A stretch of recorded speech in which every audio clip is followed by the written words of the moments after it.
ನ್ಯಾಯಪರ. ಖಾಸಗಿ ಶಾಲಾ ಕಾಲೇಜುಗಳ ವಿರುದ್ಧ ಜಿಲ್ಲಾಧಿಕಾರಿಗೆ ಮನವಿ.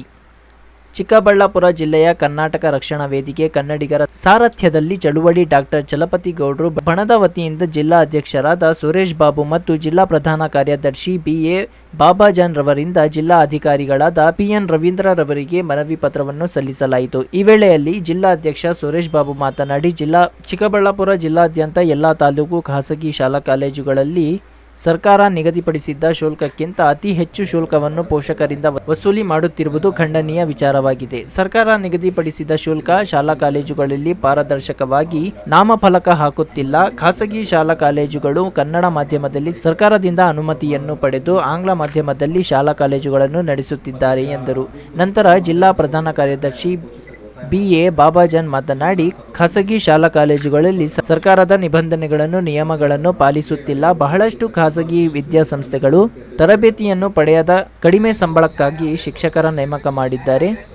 ಹೆಚ್ಚುವರಿ ಶುಲ್ಕದ ಜೊತೆಗೆ ಪಠ್ಯಪುಸ್ತಕಗಳನ್ನು ಖಾಸಗಿ ಶಾಲಾ ಕಾಲೇಜುಗಳಲ್ಲಿ ಪಡೆಯಬೇಕೆಂದು ಪೋಷಕರಿಗೆ ಒತ್ತಾಯ ಮಾಡುತ್ತಿದ್ದಾರೆ. ಹಾಗೆಯೇ ಖಾಸಗಿ ಶಾಲಾ ಕಾಲೇಜುಗಳಲ್ಲಿ ಸಮವಸ್ತ್ರಕ್ಕೆ ಪೋಷಕರಿಂದ ದುಪ್ಪಟ್ಟು ಹಣ ವಸೂಲಿ ಮಾಡುತ್ತಿದ್ದಾರೆ. ಸಂಬಂಧಪಟ್ಟ ಅಧಿಕಾರಿಗಳು ಪರಿಶೀಲಿಸಿ ತಪ್ಪಿತಸ್ಥ ಖಾಸಗಿ ವಿದ್ಯಾಸಂಸ್ಥೆಗಳ ಖಾಸಗಿ ಶಾಲಾ ಕಾಲೇಜುಗಳ ವಿರುದ್ಧ ಕಾನೂನಡಿಯಲ್ಲಿ ಕ್ರಮ ಕೈಗೊಳ್ಳಬೇಕು. ಇಲ್ಲವಾದಲ್ಲಿ ಮುಂದಿನ ದಿನಗಳಲ್ಲಿ ಕರವೇ ಸಂಘಟನೆ ವತಿಯಿಂದ ಉಗ್ರ ಹೋರಾಟವನ್ನು ಮಾಡುತ್ತೇವೆ ಎಂದರು. ಈ ಸಂದರ್ಭದಲ್ಲಿ ಜಿಲ್ಲಾಧ್ಯಕ್ಷರು ಸುರೇಶ್ ಬಾಬು, ಜಿಲ್ಲಾ ಪ್ರಧಾನ ಕಾರ್ಯದರ್ಶಿ ಬಿ.ಎ. ಬಾಬಾಜಾನ್, ಜಿಲ್ಲಾ ಉಪಾಧ್ಯಕ್ಷರು ಆರ್. ರವೀಂದ್ರ, ಜಿಲ್ಲಾ ಖಜಾಂಚಿ ಬಿ.ವೈ. ನಾರಾಯಣಸ್ವಾಮಿ, ಮಂಜು, ಅನಿಲ್ ಕುಮಾರ್, ವೆಂಕಟೇಶ್, ವಲ್ಲಭ, ಶ್ರೀನಾಥ್ ಮತ್ತಿತರರು ಹಾಜರಿದ್ದರು. ಮೂಲಕ ಈ ಒಂದು ಮನವಿ ಕೊಡುವ ಕಾರ್ಯಕ್ರಮನ ಮಾಡಿದ್ವಿ. ಡಿ.ಸಿ ಸಾಹೇಬರಿಗೆ ಮನವಿ ಕೊಟ್ಟಿದ್ದೀವಿ. ಮನವಿ ಕೊಟ್ಟಿರೋ ಉದ್ದೇಶ ಏನೆಂದರೆ, ಖಾಸಗಿ ಶಾಲೆಗಳು ಶಾಲಾ ಶುಲ್ಕ ದುಪ್ಪಟ್ಟಾಗಿ ತೆಗೆದುಕೊಳ್ತಾ ಇದ್ದಾರೆ. ಅದೊಂದು, ಮತ್ತು ಅರ್ಹತೆ ಇಲ್ಲ ಅಂತ ಟೀಚರ್ಸ್ನ ಇಟ್ಕೊಂಡು ಶಾಲೆಗಳು ನಡೆಸ್ತಾ ಇರೋದು. ಮತ್ತು LKGಯಿಂದ ಹಿಡಿದು 9ನೇ ತರಗತಿವರೆಗೂ ಅದೇ ಶಾಲೆಯಲ್ಲಿ ಓದಿದರೂ ಕೂಡ ತದನಂತರ ನಿಮ್ಮ ಮಗು ಚೆನ್ನಾಗಿ ಓದ್ತಾ ಇಲ್ಲ ಅಂತೇಳಿ ಫೇಲ್ ಮಾಡೋದು.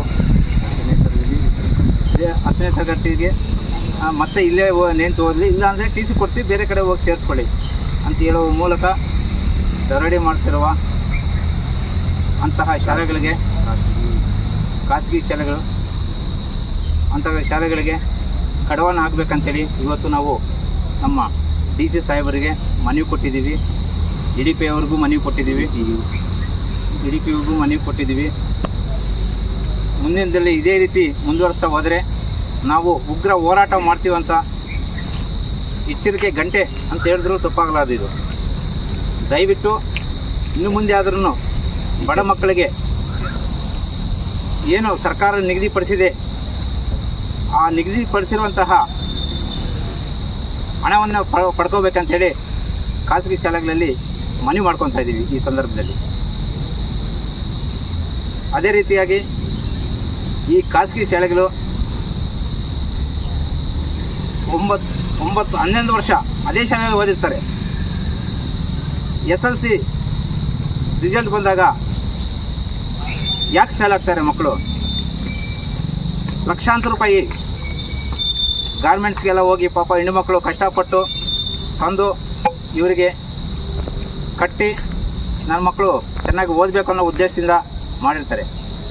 ಆದರೆ ಈ ಶಾಲೆಗಳು ಯಾಕೆ ಆ ಮಕ್ಕಳನ್ನ ವಿದ್ಯಾಭ್ಯಾಸ ಮಾಡಿಸುವಲ್ಲಿ ವಿಫಲರಾಗಿದ್ದಾರೆ? ಇದನ್ನು ಖಾಸಗಿ ವಿದ್ಯಾಸಂಸ್ಥೆಗಳಲ್ಲೇ ಹೇಳಬೇಕು. ಇವೆಲ್ಲ ಮುಂದಿಟ್ಟುಕೊಂಡು ನಮ್ಮ ಹೋರಾಟವನ್ನು ಪ್ರಾರಂಭ ಮಾಡಿದ್ದೀವಿ. ಈ ಹೋರಾಟ ಇದು ಪ್ರಾರಂಭ, ಅಂತ್ಯ ಅಲ್ಲ, ಪ್ರಾರಂಭ ಅಂತ ಹೇಳ್ತಾ ಈ 2 ಮಾತು ಮಾತಾಡೋಕ್ಕೆ ನಮ್ಮ ಎಲ್ಲ ಸಂಘಟನೆಯವರು ನಮಗೆ ಅವಕಾಶ ಮಾಡಿಕೊಟ್ಟವ್ರೆ. ಮುಂದಿನ ದಿನ ಇನ್ನೂ ಹೆಚ್ಚಾಗಿ ಹೋರಾಟ ಮಾಡಿ ಬಡ ಭಾಗ್ಯರಿಗೆ ಒಳ್ಳೆಯ ಒಂದು ಅನುಕೂಲ ಮಾಡುವಾಗೆ ಮಾಡಬೇಕಂತೇಳಿ ನಮ್ಮ ಕರವೇ ಸಂಘದಿಂದ ಇವತ್ತು ಮನವಿ ಕೊಟ್ಟಿದ್ದೀವಿ. ಜೈ ಹಿಂದ್, ಜೈ ಕರ್ನಾಟಕ ಮಾತೆ. ನಮಸ್ಕಾರ.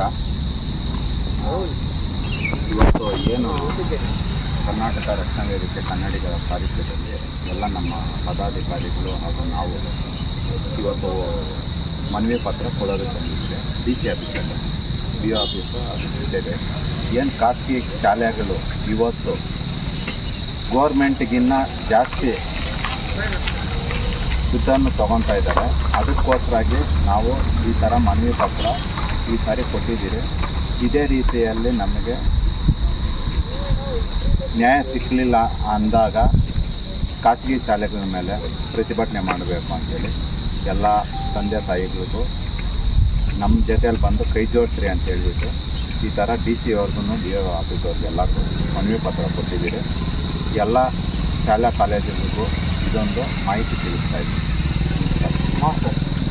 ಕನ್ನಡ ರಕ್ಷಣಾ ವೇದಿಕೆ ಸಂಘದ ಪದಾಧಿಕಾರಿಗಳು, ಅಧ್ಯಕ್ಷರು, ಉಪಾಧ್ಯಕ್ಷರು ಎಲ್ಲರಿಗೂ ಈ ಮೂಲಕ ಏನಕ್ಕೆ ಸೇರಿದ್ದೀವಿ ಅಂತಂದರೆ, ಜಿಲ್ಲಾಧಿಕಾರಿ ಕಚೇರಿನಲ್ಲಿ ಈಗ ಚಿಕ್ಕಬಳ್ಳಾಪುರ ಜಿಲ್ಲಾದ್ಯಂತ ಖಾಸಗಿ ಶಾಲೆಗಳು ಹಾಗೂ ಖಾಸಗಿ